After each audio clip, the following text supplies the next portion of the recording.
Welcome to another video. My name's Carlie. I'm a registered dietitian and personal trainer talking about all things fitness and nutrition. Today's video, I'm going to dive into the topic of supplements, specifically going over 5 best practices when choosing supplements. So there are so many options available, like different vitamins, minerals, greens, protein powders, pre-workout, etc. And supplements can also be very expensive. So it can be easy to feel overwhelmed or confused. There are so many brands out there and different claims. So today I'm gonna walk you through 5 essential tips to help you navigate the supplement aisle with more confidence and just make informed choices to truly benefit your health. So like always, I like to keep these episodes straight and to the point. So let's get right into it, starting with tip number 1.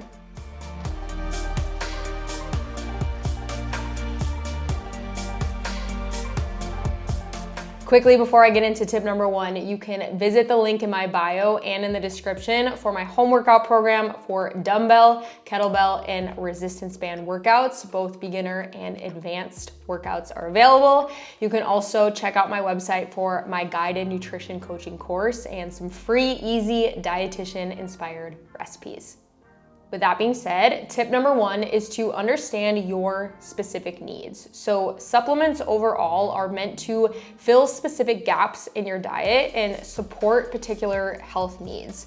They're not intended in any way to replace whole foods or a balanced eating pattern. I know it's tempting to believe the marketing claims that a supplement alone will help you burn fat, build muscle, or lose weight, but unfortunately that is just not how it works. So your overall diet and lifestyle habits like sleep, exercise, nutrition, and stress management will always have a far greater impact than any supplement out there. So think of supplements as support tools, not solutions. They can definitely help in certain situations, but they're not like a magic fix. Also, keep in mind that everybody's needs are gonna be different. So it's entirely possible to meet all your nutrition requirements through food alone.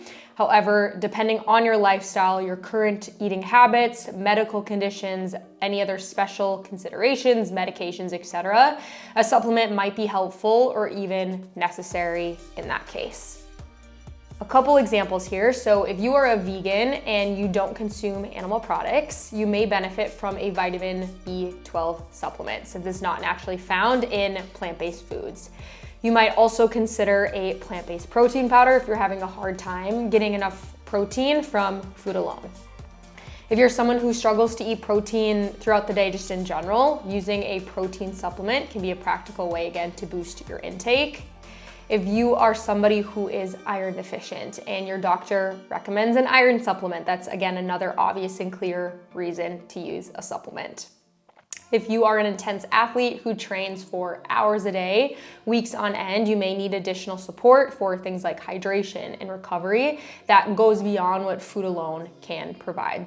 So as you can see, there are plenty of valid reasons to supplement, but it all starts with the understanding of like what you specifically need. So you can ask yourself, what specific gap am I trying to fill? Is it a vitamin deficiency, a lack of protein, a performance-related need? And that's your foundation. Also keep in mind that nutrients from whole foods are generally more bioavailable than those in supplement form. So that just means that your body can absorb and use them more efficiently when they come from real food. So it's always whole foods first, then use supplements again to fill in any of the gaps that remain. And finally, if you can, I would highly recommend just talking to your doctor or a registered dietitian before starting anything new. They can help you assess your current diet, lifestyle, medical conditions, current medications to help determine whether a supplement is safe or necessary and effective for you. So that is tip number 1. Understand your individual needs first and then explore supplements from there. Tip number 2 is to check for quality and certification. So one thing that many people don't realize is that the supplement industry is not as regulated as you would think. This means that product quality can vary a lot between different brands. So unfortunately, just because something is sold in the store or online doesn't always mean that it's been thoroughly tested for safety, accuracy, or purity. So the key here is to look for third-party testing and certification.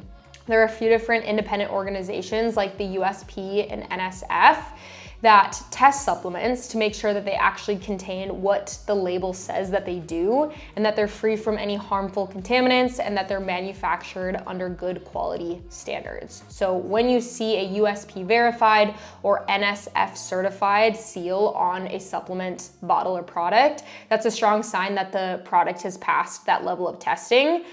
These third-party seals don't mean that the supplement's going to necessarily work for personal goals. That obviously depends on individual needs, but they do confirm that what you're taking is safe and accurately labeled. This step is especially important because, like I said, the market is flooded with thousands of products. Some are great, but many are low quality or misleading, and again, very expensive. So this tip is really about helping you narrow down your options and build trust in what you're taking.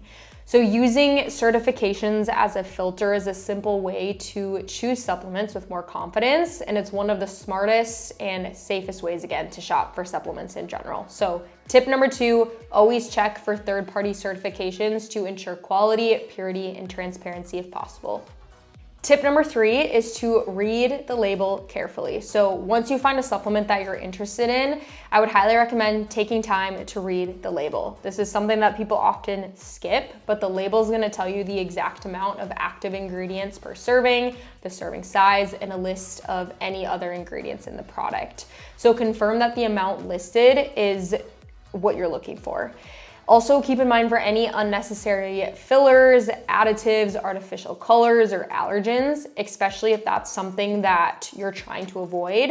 Additives are a big one here. There are a lot of them, and they can be used for various reasons. Some can help with structure, texture, shelf life, and so not all additives are considered bad or unhealthy, and in some cases they can serve a functional purpose.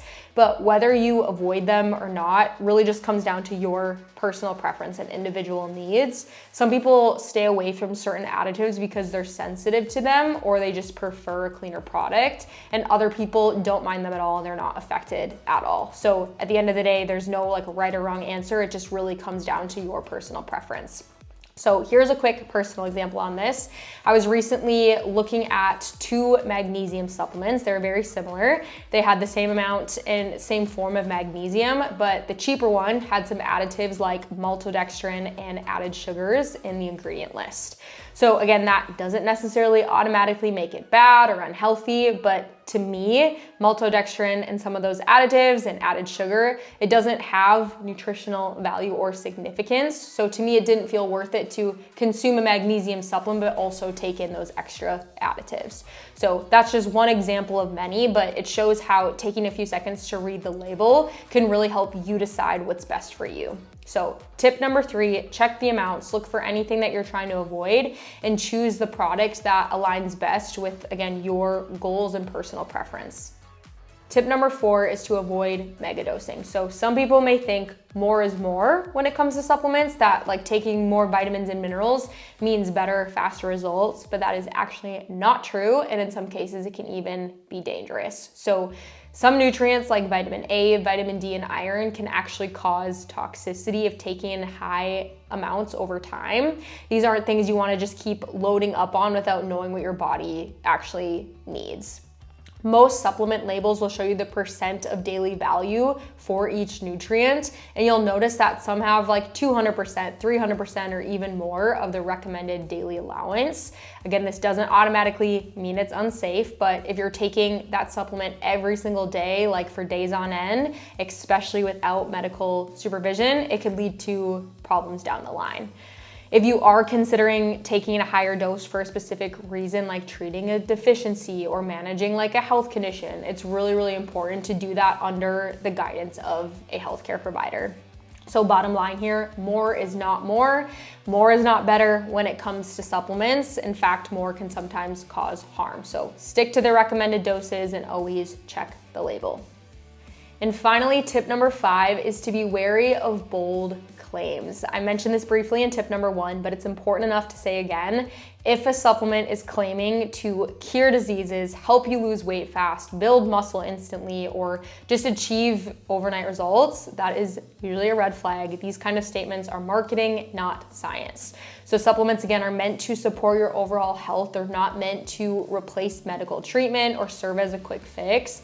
And I know we all want a quick fix, it's human nature, but keeping that mindset that there is no magic pill can really actually help you in the long run. It'll save you from wasted time, energy, and money on things that don't actually work and might leave you back at square one. So if it sounds too good to be true, it probably is. So as a quick recap here of those 5 tips, first, understand your needs and figure out where the gaps are in your current nutrition routine. Second, check for quality and certifications to make sure that you're getting a safe and trustworthy product. 3, read the label carefully on any supplement that you're interested in to know what you're actually taking. 4, avoid megadosing to prevent vitamin and mineral toxicity. And then again, tip number 5, be wary of bold claims that sound too good to be true.